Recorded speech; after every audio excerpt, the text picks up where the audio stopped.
said, you also need to have time for yourself, because if not, you're just going to run yourself into a wall. Like, Yeah. you need to be able to go out with friends and have a good time. And like, but then there's also nights where you're sitting in your room alone in the dark till 2 in the morning, 3 in the morning, working on yourself, working on your business, working on your website, your Instagram, whatever it is. And that's the time that nobody sees, but you know in the back of your head that that's what you did and that's what you need to do to grow.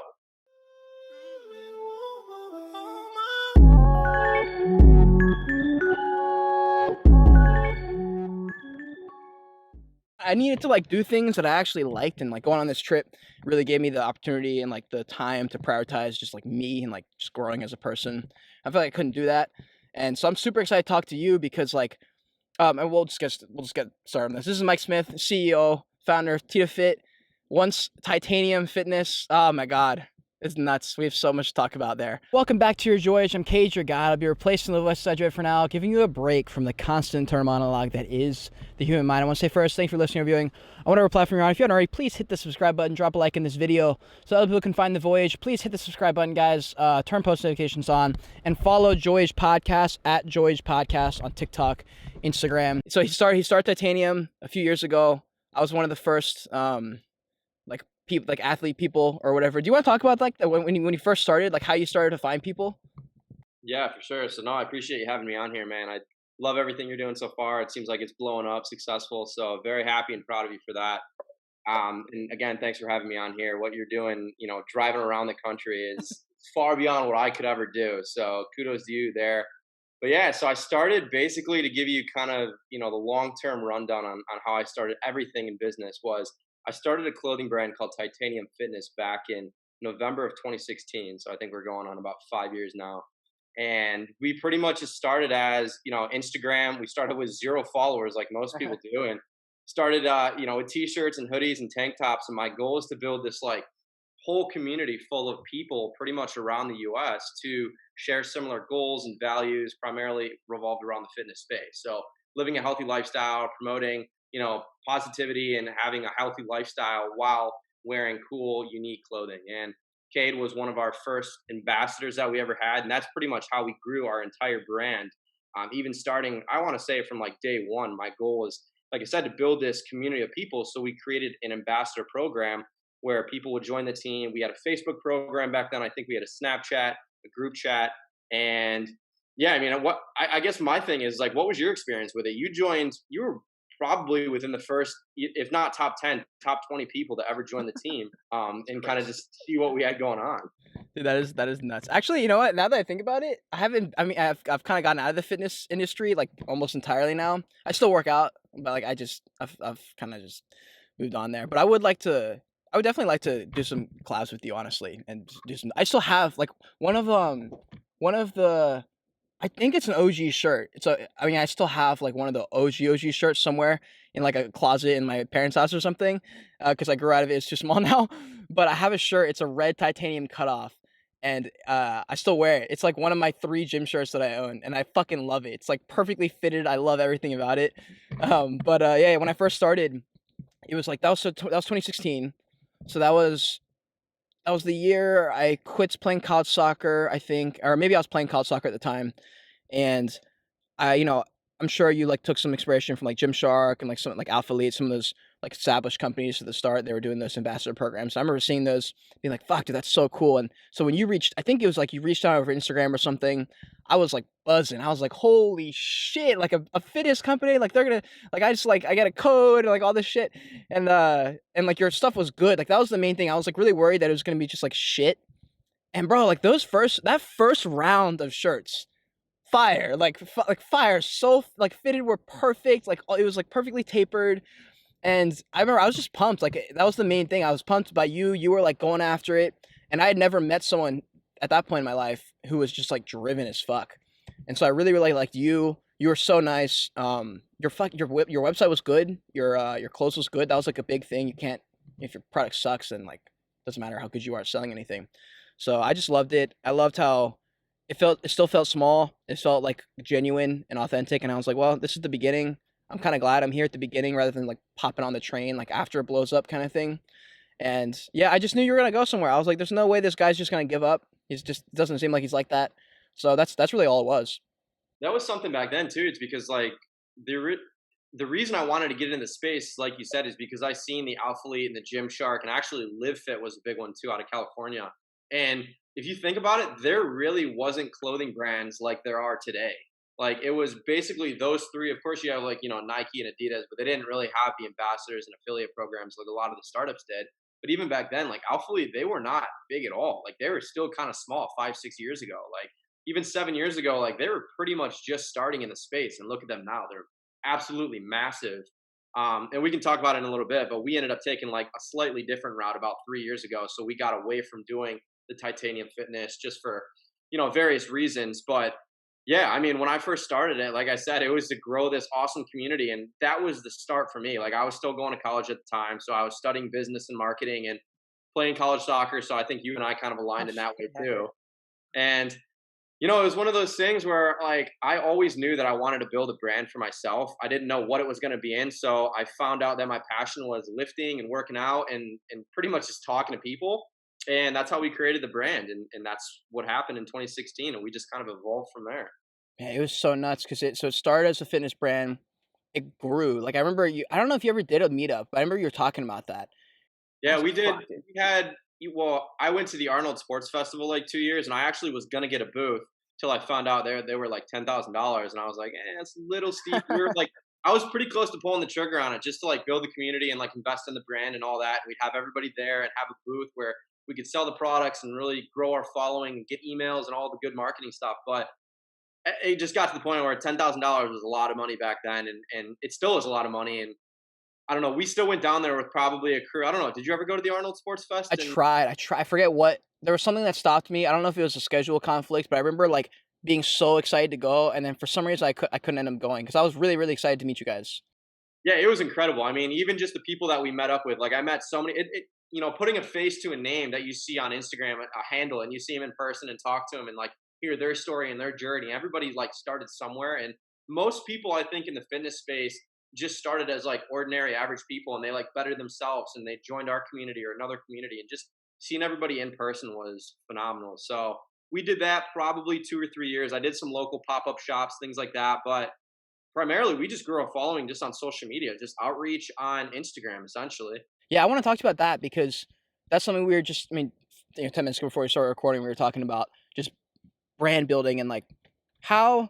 So like when you were a kid, when you were like 10, 12, 13, were you doing these things? Because when I talked to George, who was also a fitness dude, he's like super entrepreneurial. He was like, bro, when I was like in first grade, I was flipping stuff.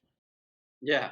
I think so I originally wanted to go into the medical field, and I was going to go be the anesthesiologist just because I saw they Same. made 300 grand a year, and I'm like, "Oh man, that sounds awesome, right?" Helping people along the way, Yep. that's always been a goal of mine. But I actually I want to say it was like my junior year of high school. I had a class, marketing, and then there was an entrepreneurship class.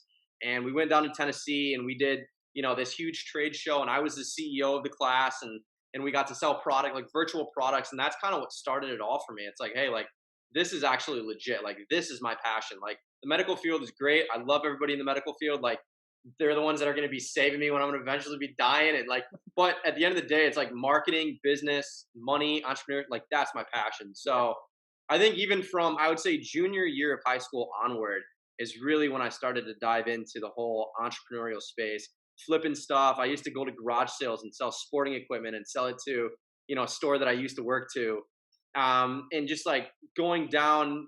I remember going down to Georgia, and I went to you've seen like those little mineral shops Yeah. where you can like go and get like bracelets. So I bought, we'll say 20 or 30 bracelets for $1, $2, and came back and sold it to everybody in my high school for like $10, $20. Like that was always my mind. It's like, what can I flip to make money? Like what can I do to hustle? And that's where it started, I would say. So were you was there any what's the word I'm looking for? Was there any influences that caused you to think that way? I've never thought that way until George told me about flipping a year ago, and I just learned about it. I mean, YouTube obviously is big. I mean, obviously, besides my parents and grandparents and everybody in my internal life, in my small circle, but just seeing people on Instagram, even like we keep talking about, but 6, 7 years ago, Instagram was a very different place. Like you didn't have advertising like you do now. You didn't have marketing like you do now. You didn't have even affiliate programs like you do now. And I think just seeing people at an early stage so far along and so advanced 5, 6 years ago, 7 years ago, when I first started, I mean, I hated social media, to be completely honest with you, 7, 8 years ago. I absolutely hated it. I was still, what was I in high school, going into college, and just I did not like the fact of everybody like putting all of their life out there and everything on social media until I realized you can use that as a tool to leverage yourself, leverage your business, and leverage your goals and what you're going to do. So I think once I started getting really into the social media thing and like connecting with people and networking and seeing, your network is your net worth. So I realized that at kind of a young age, junior year in high school, senior year. Wow. Oh my. And I was like, you know what? Like if I could go on here and like meet different people, like how can this person help me get to where I want to be? And vice versa, how can I help somebody else get to where they want to be? And that's what started everything for me back on Instagram, growing even my personal brand. Damn, dude. Yeah, Instagram was. Oh my god, it was so different. Like it was. I'm so worried what this next generation is gonna be like, or where they're gonna get their self esteem from. Because God, it's a crazy place out there on the internet, bro. Yeah, and like I said, I never wanted to do it, but it was for business reasons only. And if I never did it, I mean, I wouldn't even be where I am today. I've learned so much from Instagram and YouTube and Facebook and social media as a whole. Like, if I never grew my personal brand, Titanium or TitaFit, neither of them would have ever grown at all. Just because, and I tell everybody this, anybody going into business, like people don't buy clothing because they see a cool shirt and they want to buy it. People buy clothing because of a meaning, a message, or a person behind the brand. And in all honesty, like people bought titanium clothing because of me and because of what I did and what I built. It wasn't just because they liked the way a shirt looked. Of course, you'll have, people here and there, but it was because of the community and the people that we had involved. That's why people, bought into the brand and Yeah. bought the clothing. Well, I mean, you want to feel like you're a part of something, and I always thought that I didn't, but especially now when I got into the NFT space, I realized I was like, "Fuck, dude, I would love to be one of those guys who has a Bored Ape Twitter profile picture, but I can't because I don't have one." And I realized, like, "Fuck, dude, like it is kind of nice to identify, especially after high school, after college." You lose, I mean, that's what right when we're like at our most like formative years, we're trying to figure out who we are, and you lose all of that, and people are like, "Fuck, like what do I do?" And so that's why people like jump into like Orange Theory Fitness and they become like an Orange Theory person, or they hop into like some like whatever thing. And like right now, it's all internet based. It's all like gaming. It's all like whatever you're trying to be a part of. But talk to me about your experience because with not rebranding, but like how'd you work your way through and like network your way through from the beginning? Was it just DMing people? Like was it just that, and then you just constantly just posting, or? Yeah. So, I mean, when we started Titanium, I mean, I had no idea what to do on social media. I had no idea how to grow a following. All I knew is that I wanted to create cool clothing and I wanted to have more people join our team. So I worked with a couple different marketing companies, like, paid a couple $100 a month and they would help us grow. And it got to the point where I'm like, if I'm really want to dive into this, like I need to show my face more, and I need to show like me behind the scenes and what I'm doing and how I'm growing the brand, not just the final product. Because I think people really buy into, like we just talked about, buy into the person behind the brand and how they're starting it. So we would literally follow like 100 to 200 people a day. And same thing, I would message like 100 to 200 people a day. Like, hey, this is our brand. I'm Mike Smith. Like, here's my clothing brand. Would love to have you join our team. Would love to have you join our movement. And I mean, flash, 2 years later, we were still doing that. So just at a bigger scale. I mean, that's really the way that we grew. I never ran a single ad. I never spent any What? money on advertising. It was all organic traffic, which was huge. But nowadays you can't do that because Yeah, Instagram was so different. it's so I different. mean, we would have, I think our story views at one time got up to like 6,000 story views, which I mean What? was, Are you serious? yeah. Goddamn. But now it's like now I'm lucky. I'm so lucky if we hit 500, and like Yeah, that's lucky. It's just, and we've got 3 times the followers now. It's just Instagram has really, their algorithm has changed so much. it's They really fucked. are trying to decentralize the organic growth. They want everything to be paid, Yeah. and it's unfortunate. So it's very hard right now to grow a brand if you didn't start a couple years ago. Not saying it's impossible. I just think it's a lot harder without using paid advertising. Yeah. Well, I mean, something I've learned within the last, I guess, like most of the shit I've learned within the last couple of years when I started like taking some chances. For so long I would think I'm taking chances, but I wasn't. I was being a pussy. I would think about it and I would want to do these things, but like when I look up at the difference between someone like you who actually started a business and just like moved forward with it, and someone who didn't, I was like, bro, it's literally just the work. Like it's just the work that puts you in a different category. And something I noticed what you were talking about earlier with the networking, your network is your net worth. I didn't realize that till literally the podcast and like when I left on this trip, because I was like, how am I going to build a following? Oh, just by posting cool videos and like people are going to see them and like hop on board. But then I was like, no, I was sitting in a random fucking park and I was flying a drone in Indiana, like bumfuck nowhere. And this dude walks up. He's like, "Hey man, I got a drone too." And so we just started talking. And he's like, "Oh, like do you do videos or something?" And I was like, "Hey, I like have this thing." Like, and I told him my story. He's like, "Bro, that's fucking awesome." And so we followed each other. We connected. I followed him back, and he left. And I remember sitting there for a second, with an epiphany. And I was like, "Oh, this is how you like build something." And this is like even more organic because it was like actually person to person, which is rare these days. And I was like, "Wait, that was fucking cool." Like I actually connected with that person. Like now every time he sees my shit, he's gonna remember this interaction, who I am, and all this stuff. And I was like, holy shit. And so when I started doing podcasts, talking to people and just connecting and realizing that every single person has a story, and so many people suffer internally because they just haven't been heard. They haven't like put themselves out there in a way where they feel authentic because Instagram, TikTok, it's all highlight reels. You know, and this is so different. So it's totally different. It's way harder to grow organically with this style of content, but it's something that I'm looking 30 years in the future. It's not something I'm trying to build overnight. And so there's no pressure for me. I just constantly do it. I pick up one or two people an episode probably who follow, and that's plenty more than I need.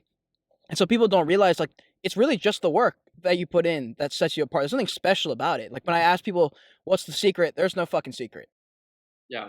I think that's the biggest thing too, is like kind of like you said, like Instagram is your highlight reel. Instagram is we post on Instagram because we want to show other people our final product, kind of what we just talked about. Like we don't most of the time people don't post the behind the scenes and the failures and the obstacles that it took to get there. They just post the final product. So I think we need to touch on that too, is because everybody like there's two reasons that people start something. Number one is because they want to like, boost themselves, show the glory, show the fame, or two, they want to do it because they actually see, like you just said, they see something for themselves in 20, 30 years down the road.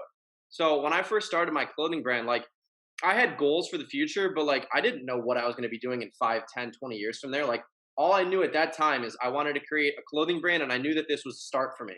And what do you know? 3 years later, we got hit with a cease and desist from a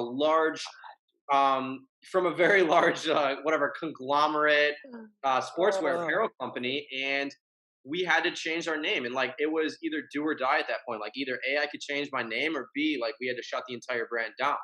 So to be however old I was, 19 at the time, and sitting there like the baby that I just created for the last 2, 3 years, like do I just stop everything and keep everybody just kind of at a waiting period, like wondering what's going on, or do I just try to adapt and overcome and figure out what's our next path? Like, obviously, this isn't it. It might be. So long story short, we got hit with a cease and desist. Basically, we had a trademark infringement on the word titanium.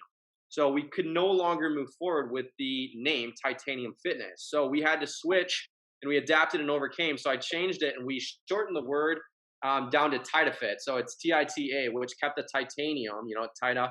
And then we just added fit on the end. So nobody in the world has a name TitaFit. Like it's very unique, and that was the biggest thing for me.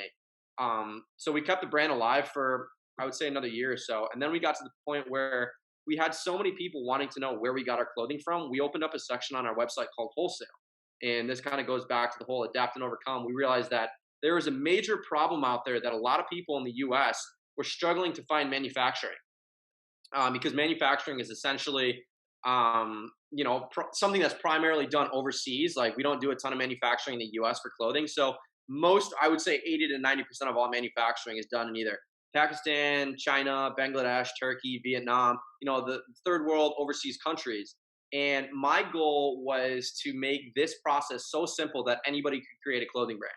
And because I know I struggle with it, it took me 6 months to a year to find a good manufacturer, to pay for samples, to get them, shipped over, to understand how shipping works internationally. Like there's so many moving pieces and moving parts that my goal is to just make it as simple as possible. And so we pretty much went all full scale manufacturing back in like 2019.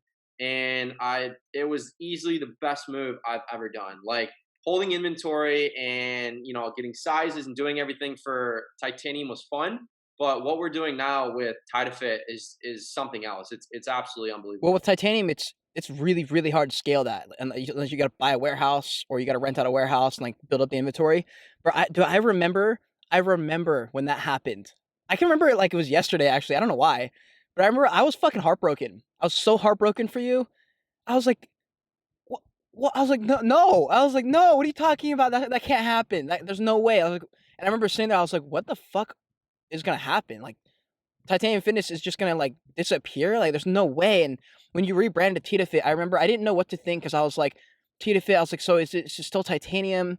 And I remember just being like, oh, I was like, oh my god, like what the fuck? And I was heartbroken for you, man. A lot of people were confused. I was confused. It was like a whole weekend where like we were literally dealing with lawyers from Oregon trying to figure out like what do we do? Like I don't even know. Like I'm just a kid trying to make money, make a brand, make something for myself, and here we are like these people knocking on our door saying like, hey, we're gonna sue you if you don't stop doing what you're doing, basically. And I mean, at that point, like we could have fought them, but there's no. I mean, they've got billions and billions of dollars. Like I had $20 to my name. Like there's no way I was gonna do that. So we adapted, we overcame, and now, like I said, looking back, it was probably the best thing that ever happened. Like at the end of the day, like it sucked at the time. Like I mean, a lot of sleepless nights. Like oh my god, like I Yeah. just put in all this time, blood, sweat, tears, everything into growing a brand and all these people. We've got 500 people at the time. Like what do I do? Just tell everybody we're done, and we tried to make it work, and it got to the point where it was too tough, and just going to college and playing college soccer, like you said, there's a time aspect, and we had to switch, and like I said, it was the best thing we ever did doing manufacturing. So now flash forward, we work with over 300 different brands in the US. Oh. And it's been awesome, to be honest with you. Yeah, I want to talk about that transition, that little how you're talking about adapt and overcome, because what I'm starting to realize, I'm still the very like baby, like the beginning of this journey, and but I've watched so much, and so I've learned a lot. I haven't learned it through my experience yet, but I'm on that path right now, and I'm realizing when you build a brand, it rarely is what you started it to be. Like you started as this, I want this, but when you realize like the things that happen and just whatever on the journey, you realize it's not quite how anything happens. Like Gymshark, the exact idea when he launched Gymshark is not exactly what happened, and you adapt, overcome, like probably on a day to day basis, and like there's no way at the beginning you started a fitness brand. It started as this thing. You're like, oh, like all these other people are doing. Like I can do this too. And then like a few months later, something happens, and you go, okay, well actually, I like that. And like for me, I started a YouTube channel with a fucking iPhone talking about like self help or something. And a few months later, I was like, wait, I kind of like photography, and I started bouncing into photography. Then I was like, yeah, I don't really even care about fitness anymore. I stopped doing fitness stuff, and I was like, okay, let me do videos. And then like podcasting just like happened one day. And now this is like my main thing. I've like gone all in on podcast, and I was like, what the fuck? This is not at all what I thought was gonna happen. It's cool. It's cool to see. I mean, it's cool for me to see you, and I've obviously followed your journey for so long now too, and just your evolution is awesome too. So just just keep overcoming. Like barriers are going to keep coming. Like for some reason, like, and I just kind of came to this realization too, is like as soon as you start like you're on that bullish trend, like that trend where you're like, oh my god, like things are starting to pick up. Like this is going good. Like whether it's God or some other external force, whatever it is, like they're throwing something else at you. Like, hey, here's this. Try to like let's see if you can maneuver it. Like great, you pass that. Great, here's something else. They throw it at you, and like I think my biggest thing is like people are always so scared to start, and everybody comes to me and they're like message me and like, hey, I want to start this brand. I want to do this. I want to do that. Like what's the best place to start? Want to know what my answer is every time? It's start. It's literally start. Like I don't care what you have to do to put your boots on the ground and start running, but like that's where you have to. That's what you have to do. You have to start, and like things are going to change 100 times. Like you said, like you never thought you'd be doing podcasting and talking to business owners and different influential people, but like boom, here you are, you love it, you're doing what you want to do, and like you never know, this is going to turn into a revenue stream, or this is going to turn into something for you within the next 2 months, a year, 5 years, and you're going to look back and be like, damn, like sitting in my car wherever you are, whatever state you're in right now, look back and be like, damn, like that was the start of everything for me, and like I'm so blessed where I am right Yeah, that's one of the first things that when I started the podcast and I knew I wanted to be a van lifer. That's what I thought I wanted. And so I was like, okay, well, I'm gonna make this happen. And like I kind of want to document it from the inception. So I started just like I made like a YouTube series, and I was like, right now, if I left, I couldn't do it. So I was like, let me just like set a date and be like, I'm gonna hit, it's gonna happen. I have to nail these little goals until then to make it possible. Like I can't leave right now. I have seats in my back seat. I gotta rip those out. I gotta make a bed. I gotta get some extra money. I gotta do these extra things. I gotta make window covers and get window tinted. And I was like, so it's all just incremental steps. And so as the podcast started like that, it was just like, okay, this week I'm gonna knock this out. I'm gonna make a video about it. And then in 6 weeks, I'll have knocked out everything in between me and leaving. And so the only thing left to do is leave. And I was like, okay, so it's just dominoes. You just got to knock over the dominoes one at a time. And that's when I started to pick up on it. I was like, wow, this is really it. You just have to like decide and just fucking go. And yeah, how you were talking about, you just got to like start, and you never know. Like I just thought like people knew a little bit more than I did. And like you don't. You just go. And Even the most successful leaders in the world or business owners in the world, like they don't know what the end goal is, and they don't even know what the hell they're doing on a day-to-day basis most of the time.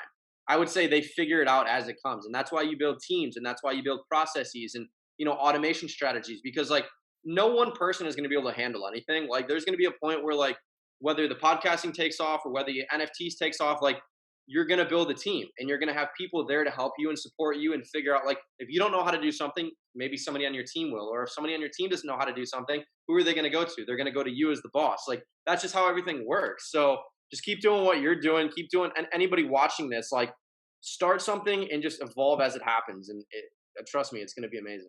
here's something that I want to ask you, because for me, having looked back, the amount of fear I had going into it, even though it was like, what was there to be scared of? Like, I'm just gonna get in my car. If it all failed, I could just come home, you know? So like in my head, I just had this thing like, it has to work. It has to work. And I think the hardest part of anything is like the very first domino. Everything after that, you're already going. Like your reality's changed. After you've knocked over that first domino, you're someone who starts things, you know? And I feel like that's like a mental switch, because now if I was to look back at some of the things I've overcome on this journey, they're way bigger than what actually happened when I first left, but they're easier to deal with because of what I'm capable now. For sure. Yeah, I mean, I totally agree. I think you're what you're doing, like I said, is far of what I think I would ever be able to do. So, like I said, kudos to you and just going out there and doing something that you had a goal to do. You're traveling around, you're trying to figure out where you want to be, what you want to do, and I mean, you're killing it along the way. I mean, you're learning. I bet you're learning more now in these last. How long have you been on the road Four for? months. So I bet you learn more in these 4 months about yourself and about what you want to do more than your entire life. Like literally, it's a joke how much I've learned in 4 months. Like I can't even believe it. Like the amount of growth I've had.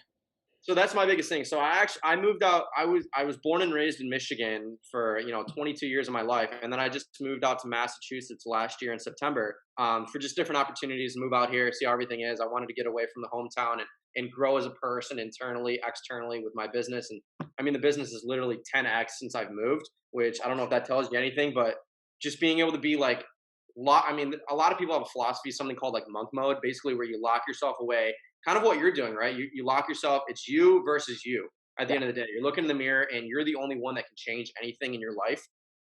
You have external forces that are always pressing on you and pushing you back most of the time. There's not a ton of them pushing you forward, and I think you probably noticed that too. There's like take a look at the news. Like everything you see on the news, in my opinion, is negative. Like I don't even watch the news anymore because it's Me all either. negative. Those are forces pushing you back. There's nothing that's really there that's ever pushing you forward other than maybe a small circle of friends, and that's who you need to stick with. But I just think me moving out here and you going on that trip, that's something that just opens you into a new dimension of like creativity and like productivity and like figuring it out and just doing everything that you're capable of and really just doing it. Like at the end of the day, like we said, just starting, just fucking doing it, and that's it. It's a symbolic thing, you know. It's a symbolic gesture, I think, that makes your internal like subconscious just be like, okay, let's just go. Because like for me, it was just getting in a car, traveling the world, just doing some of the things I wanted to do. For you, it was moving to Boston. For someone else, it might be like getting a job, going to the military. Like, but it is that thing that you got to do. And like once you do it, you are different. You're always changed after that. Like it gets to a point where you like crave something that makes you evolve, because you know you're capable and it's gonna work, until you realize the best shit happens when you're uncomfortable and you go through something. And for me, I had to force myself to go and do it, because there was nothing keeping me from not doing what I was doing forever. Like I was working a job, living at home, making a lot of money, like a lot of money. And I was like, dude, I have nothing pushing me out of my comfort zone. And I was waiting for something to do that, like someone to just say, "Go, just do it." And I was like, man, fuck it. So I got hand tattoos, because I was like, okay, that's an extra obstacle I gotta overcome. Now I can't just walk into any job and just nail it, because I got fucking finger tattoos. Like it's right there. And I was like, okay, so like if I can push myself into a corner, force myself to act, you know, get in a car, Now where am I going to sleep? Now I got to figure it out. And like making those obstacles up in my head literally forces you to react, especially if you grow up as a trust fund baby or something and you got nothing holding you back from just doing your thing. I'm like, fuck, dude, that might be the best thing you could do is throwing yourself in a situation that's completely unnecessary for the sole goal of saying, what am I able to accomplish here? What can I do? Yeah, I agree, man. I have a question for um, the rebuild. So when you switched over from titanium to TitaFit, did you and how long after TitaFit did you switch over from being just a fitness clothing brand into manufacturing? How long was that? I think that was probably like early 2018. I would say by the end of 2018, because we had like 2 or 3 launches. They were successful. Um, I would say probably like the end of 2018 is kind of when we went full scale all manufacturing at that point with TitaFit, and we kind of so it's still TitaFit Company LLC, but we basically branded it to TitaFit Manufacturing. Gotcha. So that's when we changed the website over, we changed the Instagram handles over, the Facebook, and then just I just started building processes like, hey, okay, so now that we have this, like, what do we need to do? Like, how do we need to go? How are we going to get clients for this? It's like started running Google ads; those started doing well. Just started doing outreach the same way that I would with the clothing brand, but now we're doing it on instead of a B2C level, business to consumer. Now we're doing B2B, business to business, Mhm. and it's just like the difference of like personal versus commercial. So like I think just being able to do like more in a shorter time, like literally I'm doing way less work and making way more money than I was doing the clothing brand. And it's just, I mean, we would be struggling, like struggling to make like a couple $1,000s a month, like, and that'd be a great month for us. And now it's like, even with a couple of orders, we're already at a couple of $1,000s a month. And Oh I yeah. mean, I think the month of, what was it, last month? So actually, I think, I don't know. Yeah, July was our biggest month we ever had, and we had like 65 orders for all bulk orders, which was nuts. So yeah, I mean, it's just been like we're just pushing up from here. I mean, Do you just I'm very curious to see like how far we can take it. To be honest, do you have any did you have any mentors ever, or is it just YouTube, you experience? pretty much. Yeah, no, I never really had. I never like paid for any mentors. I never had any mentors. Like, of course, I've talked to people. I've done podcasts online, talked to different, influential people, talked to different business owners, family friends, but never really like had like a full blown mentor that was there like 24/7, like bouncing ideas off of. It was just kind of like trial and error, like learn as you go. Yeah, yeah, yeah. So is Titanium at all like a fitness company anymore? Like, do you do any launches anymore? Or is that totally last year, 2 years ago? We're all manufacturing now. I can't even technically post anything with the word titanium because of that cease and desist. So it's all TitaFit Hmm. manufacturing. There's nothing in a personal clothing anymore. It's all manufacturing with other brands. It's so funny because I mean, I just purchased these hats Yeah. like literally like last week. TitaFit manufacturing. Oh This is the yeah. first like thing that I've bought like for like myself or my brand, and like I sold like one of them. Just somebody was like hitting me up about a hat, and I'm just like, dang, like this is crazy. Like this, I used to be like sending out orders and packaging orders and fulfilling orders at like midnight at my parents' house in our loft. Like, and now I mean I've got my own apartment now, like doing well, and just it's nuts, man. It's crazy to see the evolution of it. Talk to me about some of your habits. Like, do you have any habits that you got to do that you run through every day? Yeah, I mean I'm doing like a crazy amount of emails every day now. Outreaches, I still do outreaches on a daily basis. Like last 2 weeks I took off. I turned 23 last week, so I just kind of have been relaxing for the last 2 weeks just because, like I said, the month of July was nuts. I mean we did pretty well, and I don't know. I think habits just I try to wake up early. I try to still get a workout in every day. I think fitness is still huge in my life. It got me to where I am. Just trying to stay healthy, connecting with different people. My goal now is to really start connecting with like larger business owners. I want to get more into like the B2B at like a larger scale, where instead of doing 50 and 100 piece orders, we're doing 1,000 plus piece orders. Wow. Funny story. I actually, not to go on a tangent here, but I actually thought we were going to become like a multi-million dollar manufacturing company a couple of months ago. I had an opportunity to do 500,000 T-shirts for a company overseas, What the and fuck? I went through the whole process, and I thought it was all legit and everything. I had lawyers look at it, I had attorneys look at it, family, friends, everybody, and we thought it was legit. And the total value was like a little over 4 million. And I thought it was all good to go. And thank God, but we found out that the whole thing was like a big, huge scheme. It was a big fraud, and it was like a whole fraudulent. I'm very conscious. Like, I never take phone calls. I don't really connect with a ton of people that I like haven't already previously had a conversation with on Instagram. Like, I'm very skeptical on like people to network with, just because there are so many frauds out there. And my dad was in police, and I just understand how all of that works. And there's so much fraud.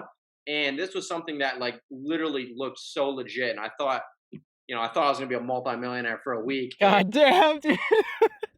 it was pretty Oh nuts. my But I mean, god. those are the types of things that I'm like, okay, like, yeah, that was false and that was fake and that didn't work out. But like, it just showed me in my mind, like, think bigger, like, think way bigger. Like, okay, think more than just a 500 to $1,000 brand like clothing deal. Like, let's look into doing like 20, 50, $100,000 deals. And like, that's where my mind and that's where my goals are right Damn, that is nuts, dude.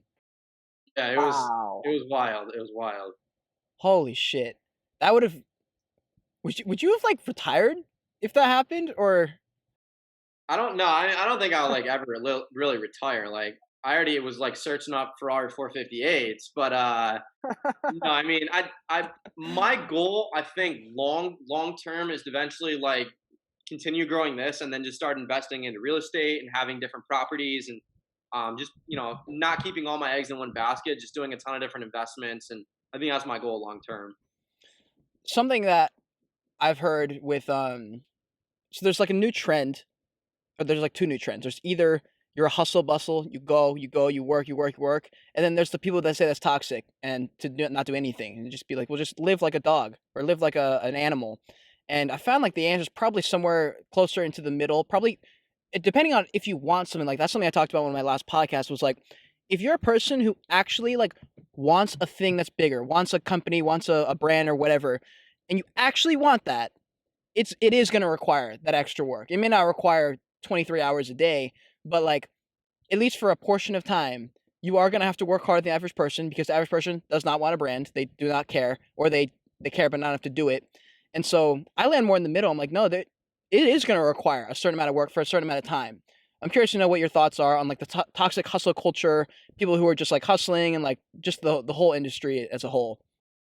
Yeah, I totally agree with you. I think, I mean, I would almost consider myself a workaholic, but also at the same time, I kind of have, in my opinion, of what I like to do and what I know that I need from my body is a great work life balance. And I agree that I think you are going to be working harder than the average person because the average person is average. And if you want to excel yourself to the next level, you need to be better, if not better than better, of the average. Hmm. And I just think, if you're actually going to create a brand or a business or anything you're doing, investing, like, you need to put in the time, you need to do your research.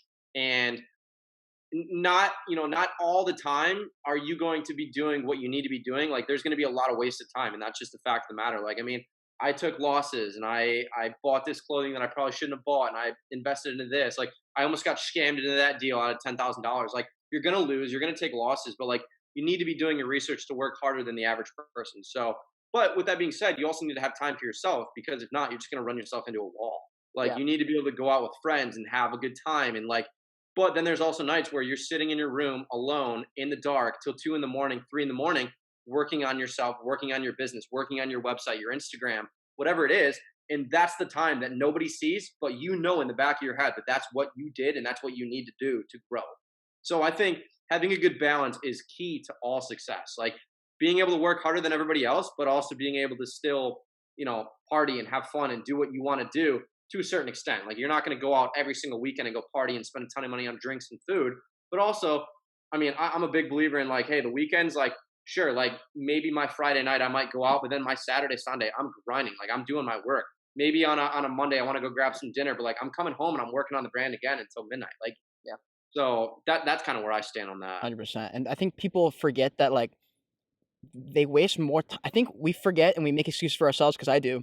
We forget like how much time we truly waste on stupid shit. And like I don't even think that a lot of people are workaholics. I think they just like they don't spend 6 hours on TikTok. They spend two.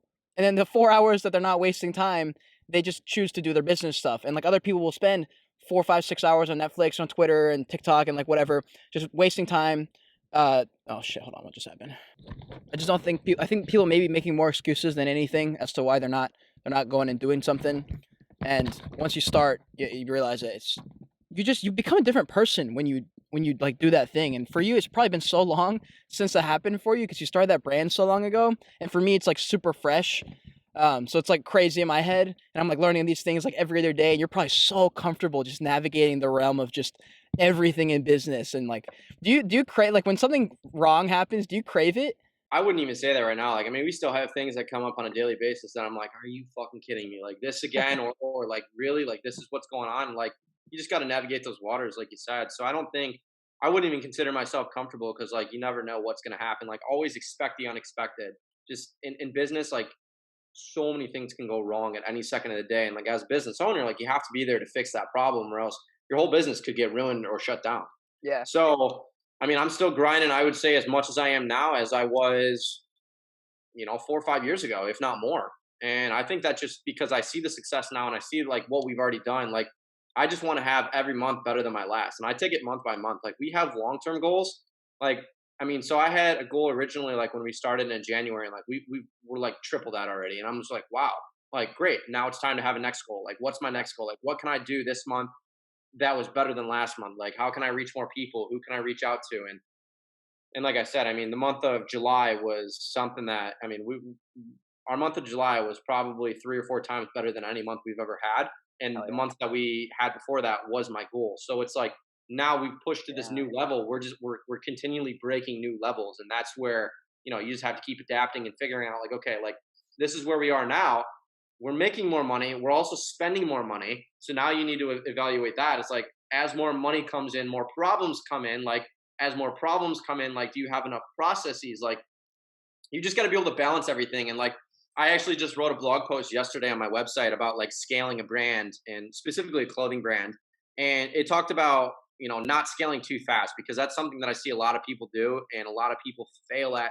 Like every single day I see somebody fail because they scale too fast. Yeah. And I tell everybody like you need to scale to a point where you're comfortable, where you're uncomfortable, but where you're not uncomfortable, where you can't basically like handle what you're dealing with. So like people will scale so much where they're bringing in like so many orders and like they can't even fulfill it for like 3 weeks. Like that's not going to continue because those people are not going to order again. Same thing. I mean, it's just the moral of the story is like you have to scale within reason. I Yeah. think at the end of the day. Talk to me about the mentality of because I brought this up with this guy named Easton in a past podcast.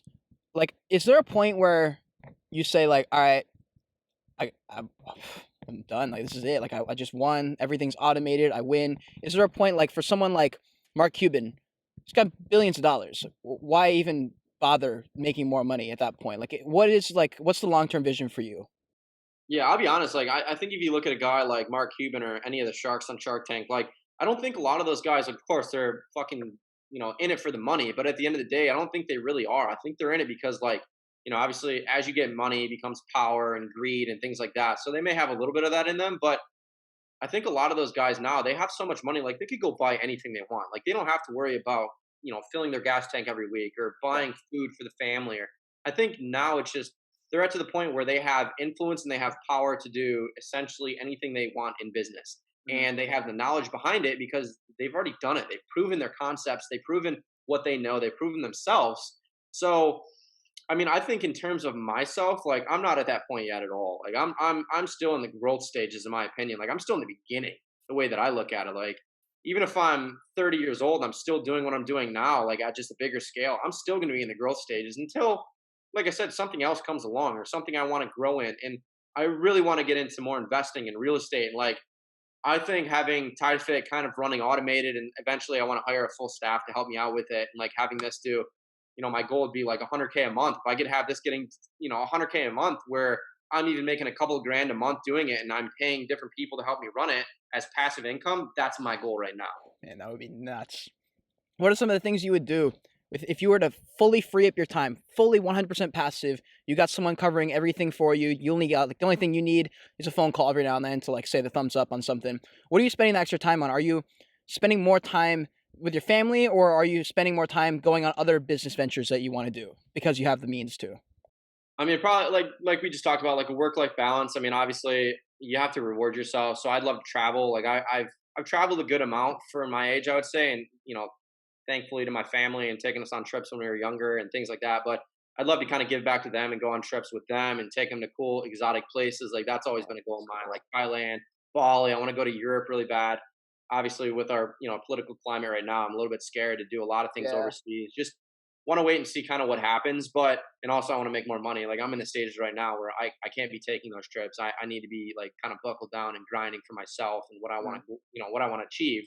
But yeah, just getting into other areas. Like I know we talked about before this call NFTs and crypto and different investments. Like that's really where I see myself going into within the next even year to 2 years. Just starting to dive more into avenues of wealth, generational wealth is what I want to look for. You know, it's crazy. I think some of the things that separate a business owner or like a person just in general from someone who's maybe just like a naysayer is like how able are you to not even just adapt, but like accept new things that are happening. Like for example, like our parents probably before our parents probably mainly because like the internet had just become a thing, 20 or 30 years, whatever. And when you first started putting in like your debit card information on Amazon, that was probably a big step. A lot of people are probably like, I don't know, that seems pretty sketch. And for us now, it's like, hey, just download a MetaMask wallet. Throw it, like, make a decentralized wallet. And we're all like, decentralized wallet? Like, I could lose all my money. I don't have a bank. Like, what if I mess up the transaction? Like, you lose all your money. Like, that's the separation between centralization and decentralization. And like, it's so crazy that we're the ones now experiencing that, and the ones who are willing to accept it, like people like Gary Vee, who said, "Look, this is the next thing. It's gonna happen. So you might as well hop on board." And for those people, like, are you someone who's like that, where you hear about something and you go, "I don't know about that, but I guess I should probably research it. It'll probably happen." And it sounds like you are, because with NFTs, you're like ready to hop on board. You're not even sure what's going on. You're just like, all right, fuck, I better hop in on this instead of just saying like, nah. Yeah, when you see opportunities, you have to get on board or else you're gonna miss it. That's the way I look at it. Like, how many people are probably kicking themselves in the ass right now when either A, they had Bitcoin back when it was, $200, even $5, a Bitcoin, or, looking back on it, I mean, I wish I would have done more, like just opening my mind, like even 5 years ago, just seeing like what's out there for myself. Like, I mean, obviously, I was just starting everything, but like I know there's just some things that I turned down that I'm like, oh no, that's never gonna happen. And Yeah, and what do you know? Now they've happened. yeah, So I think seeing that and failing at that and realizing like, hey, like that actually did happen. I think my mind is way more clear, and that's why I'm already in crypto. I've been in crypto for a little over a year now, maybe even a year and a half. Same thing. NFTs are starting to really pop off. I've noticed them for a couple of months. I've just kind of been laying low, figuring out like, hey, what's going on, doing research on it, like you've been, and just I think yeah, when you see an opportunity, like what we talked about before this call, we're so young. This is the time of our lives to take risks. We're not going to take risks when we're 60, 70 years old because unfortunately you don't have a ton of time to live at that point. You know what I mean? yeah. So we're so young. We're like, if we do lose all of our money, if like we can make that up in a very short amount of time with everything going on in our world. And people forget how long that a year is. A year is a fucking long time. It's a really long time. Yeah, I mean, I moved to Massachusetts next week 1 year ago, and I feel like I've been here for a decent amount of time. Yeah. Like, and I've gotten so much done since I moved here, and I'm just like, wow, like I've only been here for a year. Like, I mean, and we did all, we did X this year. Like, what can we do next year? Like, this is going to be insane. So I'm very excited for it. And yeah, just hopping on any new opportunity that I can. Yeah. How big do you think the self awareness factor is? Because I know Gary Vee talks about that. He's like, everything is self awareness. You got to know where you're at, who you are, kind of thing, and like you have to do everything it takes to figure who out, like to figure that out. And like that was one of like the driving forces of why I went on this trip, because I was like, I don't know anything. I don't know anything about anything. I don't know what I like. I don't know if I actually like that, or if it's because my friend likes it or I saw on the internet. And like how big are you on like self awareness and figuring yourself out? Yeah, I mean, I'm not a very big book guy, a big reader guy. I know there's a lot of self awareness books out there. I've read honestly, one of the only books I think I've ever read was Gary Vee's Crushing It book, which I thought was phenomenal.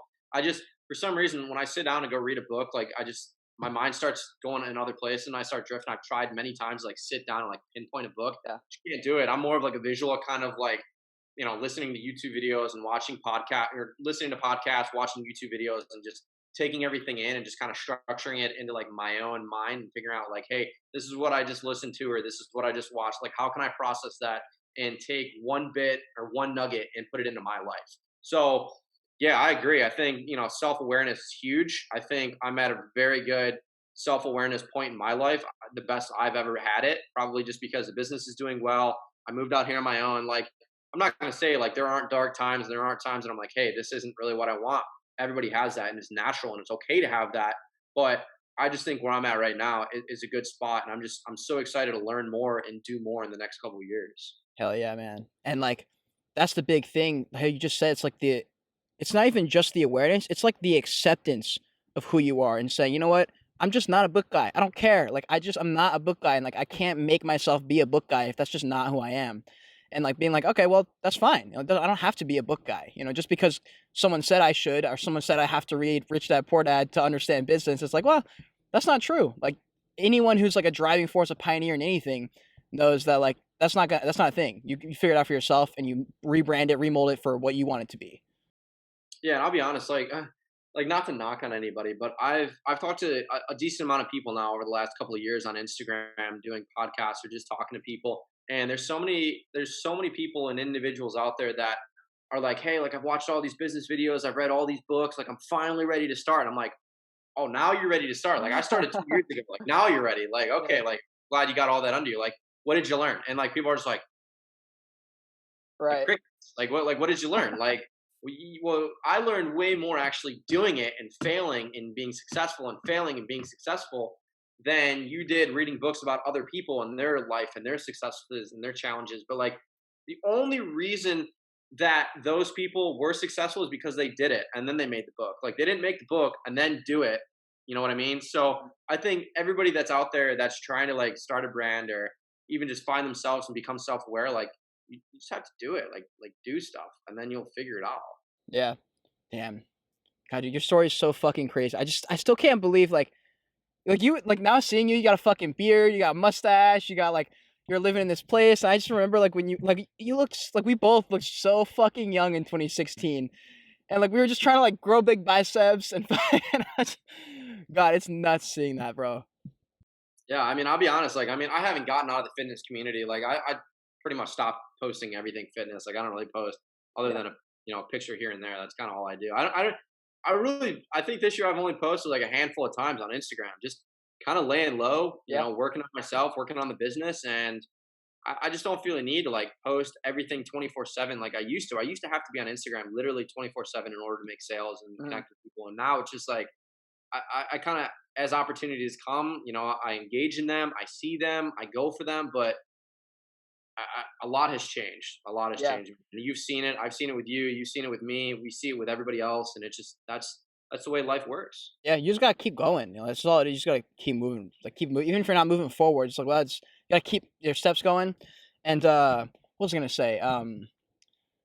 If you can create like a really good, and this comes with like more and more self awareness as you grow as a person, but like if you can create the separation between like why you're posting, what you need to get out of this post, and like who you are as a person, where you draw your self esteem from, it's like really really important because I'm posting pretty consistently, but that's only because I just want to like get it out there, like for my own brand or whatever. But like, I don't give a fuck if it gets 40 likes or 400 likes. It does not matter to me. And like, I think that's like almost like the most important thing right now with social media. It's like it doesn't matter. You know, like it really matters about those thousand, even 500 people who really really fuck with your stuff, rather than you getting one viral TikTok, getting 300,000 followers, but only 100 of them actually like were affected by that post. You know. Yeah. No, and that brings up a funny point because I tell everybody this too. It's like even back when I was having, the ambassadors on our team, we'll say you, for example, I don't remember how many followers you had, but we'll say you had 1,000 followers, right?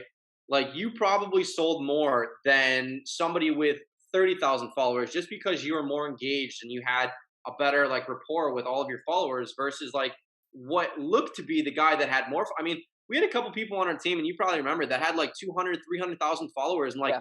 dude, they didn't sell a damn thing. Like, why? Because they Really. weren't engaged. I mean, followers, in my opinion, literally mean nothing. Like they Yeah. literally mean nothing other than clout, and clout can go so far, right? Clout can work, but it blew my mind back in the day. I mean, the guy with the lowest amount of followers like was the one that was selling the most. Dude, it was fucking Colin, right? Wasn't he was like huge. I remember you guys were collabing. He was growing really quick, but he was selling like fucking a ridiculous amount of titanium stuff. I mean, at the end of the day, the reason he did better than everybody is he just hustled. He messaged like 100 to 200 people a day, and he sold the product. Like he sold it. And he was a Wow. great help, and he was a huge help to the brand. We kind Yeah. of, we parted ways, and he did his own thing for a while, which was awesome. Proud of him for doing that. And like I said, evolving. Like he's like we don't really collab on anything now like we did back then, but same thing. I talk to people now that I didn't talk to back then. It's the evolution of the game, the evolution of who we are as people, and the brands that we create. Tell me about as like a business owner, CEO, like at what point do you draw the line, or not draw the line, but like at what point do you give up on something because it's not really worth like the ROI? Like at what point do you say, okay, we tried to make this work, it's just not working, let's let it go? Like at what point do you do that? Yeah, here's a great example. Like, I mean, as an entrepreneur back then, like I tried to start different brands and like they failed. I tried to get into the drop shipping space, and I had a brand. I had a watch business, and Oh, I I remember mean, that. yeah, I mean, and it was cool. I mean, we made a couple $100, maybe a couple $1,000 on it, but like we were throwing out so much money for like advertising, and it wasn't something that worked with me, and the ROI wasn't there. And I'm like, you know what? Screw it. My time is better somewhere else. Why am I wasting all of this time doing this drop shipping business? I don't even like a drop shipping model. I don't like the way Yeah. it is. I don't like just having some company fulfill your products. Like you don't touch the products, you don't see the products. All you're doing is marketing it. So I think you really need to, dive in and figure out where your time is best used, and then go all in. Yeah. Whether that's two different things, three different things, one thing, doesn't matter. Some people will say like, hey, like you can't grow two businesses at the same time. Like that's not true. I fucking had a marketing business, and we were pulling in 2 to 3K a month in the marketing business, doing 2 to 3K a month in TitaFit, and like we were making a decent amount of money. Yeah. Like so, I don't.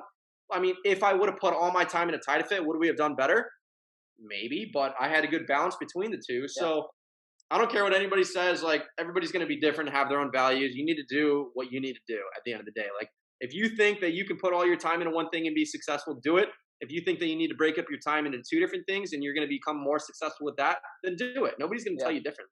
And that's the thing. You got to dabble. You got to play in the sand, And that's how it is with everything. That's how it is with me with NFTs right now. I'm buying stuff, and I'm like, look, that would be great if it blew up and I 1000x'd my an NFT, but like I don't give a fuck. Like I'm just dabbling. I'm playing in the sand. I want to learn. For me, I can't learn unless I try it. I can't know for sure because I'm like, well, there's that 1% chance of someone who did that and it did work. So I'm like, well, I got to know. And so how you're saying, you got to dabble. You got to try it. You got to see if it works. See if you like it. You don't know until you try it. It's all just speculation in your head and pondering and pondering and pondering and pondering. And that pondering pretty much gets you nowhere. But man, I mean, it sounds like it's all just action. It's all just doing things, trying things, networking. At what point do you take the money you're making? I mean, everyone always says reinvest in your business, but like at what point do you start to hire out other people? Because that's something I have worried about for like the future if this scales in whatever sense. Like at what point do you bring on someone and pay them like a salary or whatever? Yeah. So I have somebody right now that we're kind of in the trial phases of doing that. I had somebody doing like outreach, and I was paying them. In my opinion, I'm like a big like performance kind of guy. So like if you work hard, like I'll pay you. Like if you don't work hard, I'm not going to pay you. And that's kind of the way that I look at everything. That's the way that I was raised. That's the way that every business I've ever worked in has been. And I don't know, it's just tough. It's like for me, that's probably one of the toughest parts that I'm like struggling with right now, because I don't want to say like, hey, I can bring somebody on and pay him X amount of dollars, because like what if we have like a couple of great months, but then a couple of months like where like I'm either losing or breaking even. It's like it's a lot of money, it's a lot of overhead, a lot of upkeep. I think there's a time and a place where it makes sense, and I'm still trying to figure that out as well. Mm. I like doing everything on a contract basis. Like I've hired plenty of people on contracts. Like, hey, like for 2 months, for 3 months, this is what I need you to do. Here's the money that you're going to make. If you do well, if you do over what you're supposed to do, we'll probably give you a bonus. Like I think I'm very generous on the payouts. Like in terms of like, if you do well, like you will make more money. And that's kind of the way that I work. So I don't know. It's tough. I think there's a time and a place for it. And I'm just trying to figure that out too. Do you have anything that helps you cope? Like I just can't imagine like being in your shoes at 23, right? Are there things that like what are the things that help you cope when shit just sucks and you have like 3 months in a row where you're just like L after L after L and you're like, fuck. Uh, the gym, dude. Honestly, the gym's like huge. Like, I mean, you know how it is. Like, if you're having a rough day, like you get in there, throw some weights around, and like throw off that mental steam. Like, I feel just like rejuvenated after that.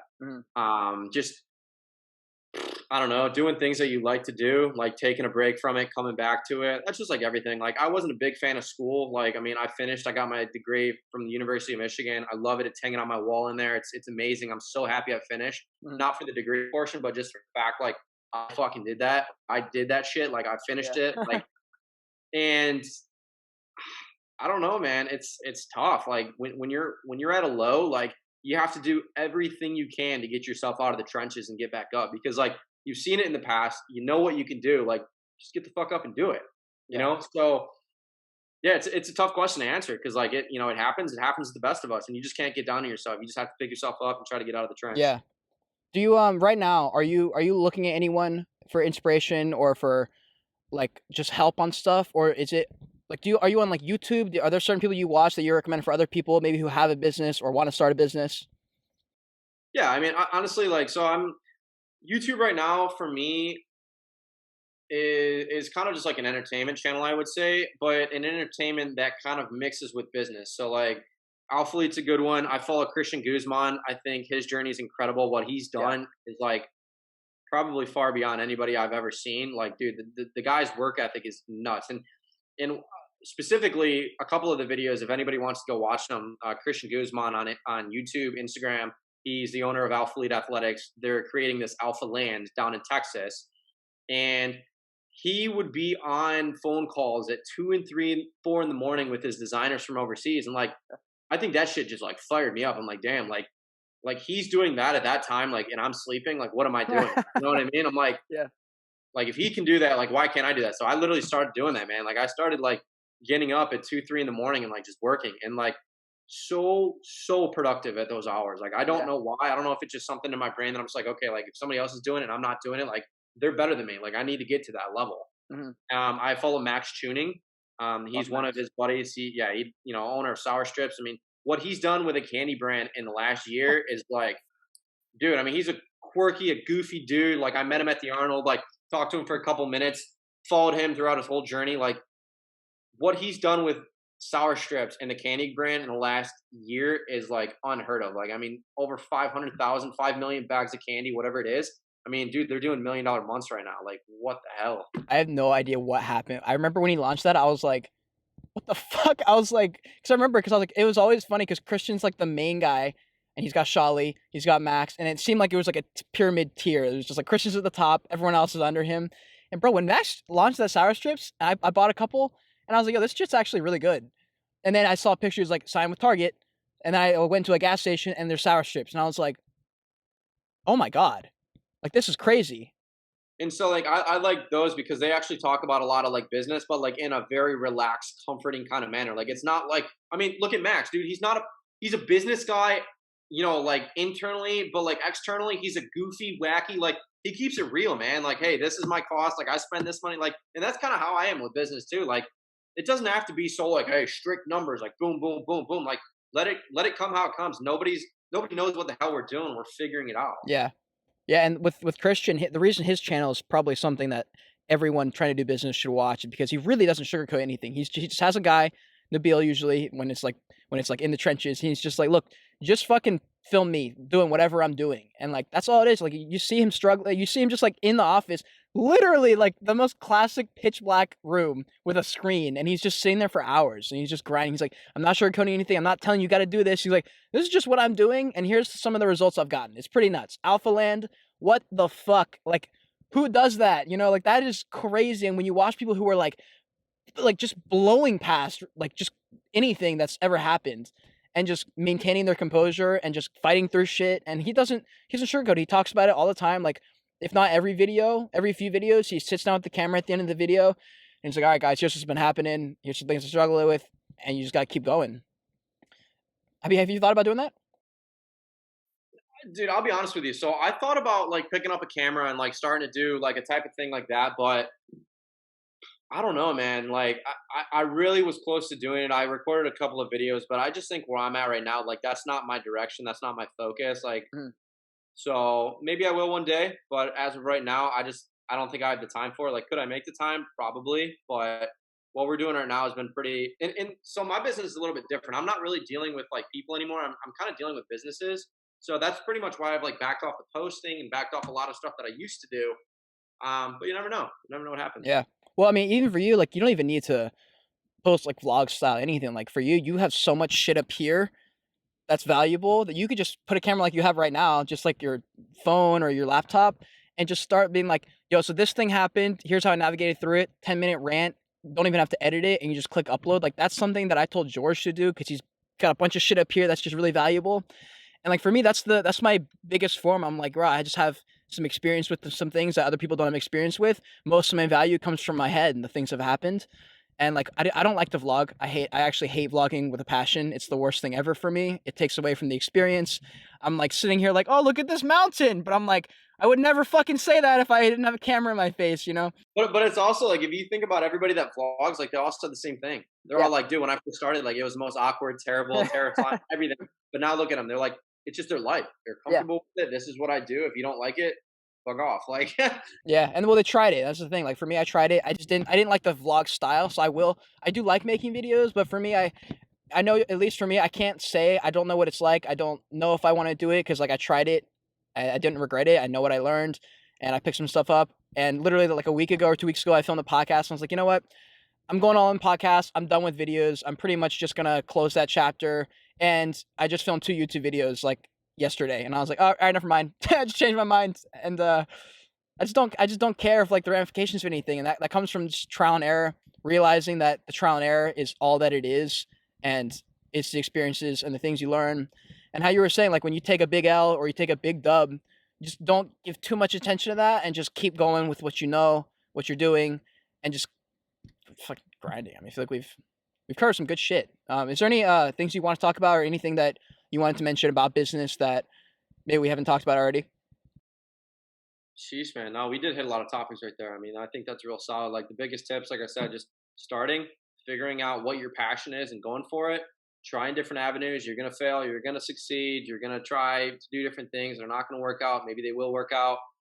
Yeah. I mean, sharing your journey, documenting your journey, documenting behind the scenes. That's the biggest thing. I think that's what helped me so much growing titanium and Mhm. TitaFit. But yeah, I mean, that's kind of all I have, man. I definitely appreciate you having me on the podcast, and I wish nothing but success for you. I know you're going to do great things, bro. So literally, just keep doing what you're doing, and you're going to have so many little gems fall in your lap. It's going to be incredible. Thank you, man. Yeah, I appreciate everything you're saying. Again, your shit is so fucking nuts. I remember when it was in 2016, it was so crazy, and like, oh my god, it was really good talking to you. And I honestly, I'll be coming to I don't know when in the next like 6 months to a year, I'll be coming to New Jersey to do a podcast with this guy. And I have to go to him in Jersey because he's having a studio there. And so I'll probably hit you up around there. Maybe we can do, I don't know, whatever. And I'll just hang out with you, see you, whatever. Yeah, man. But You're welcome to come up here anytime. We can, come up to Boston area, come to Cape Cod, and we'll yeah. So I was just in the Cape actually. Now that I think about it, I could have probably seen you if I had known. I didn't think about it. But anyways, hey, thanks for coming on. This is Mike Smith, CEO, owner of TitaFit, once Titanium Fitness Company. Crazy, crazy journey. Follow him. I'll leave all your like links and descriptions or whatever in the description. Is there any shout outs you want to give or any last thoughts or? no, give us both a follow. Follow the podcast, Joyage, and everything. Looking at NFTs, crypto, business. If anybody needs clothing, let me know, and let's Oh get it. yeah, I'll probably hit you up about that at some point. I do want to have some shirts. I don't know, maybe some beanies. I have no idea. For But sure. anyways, bro. All right, peace, guys.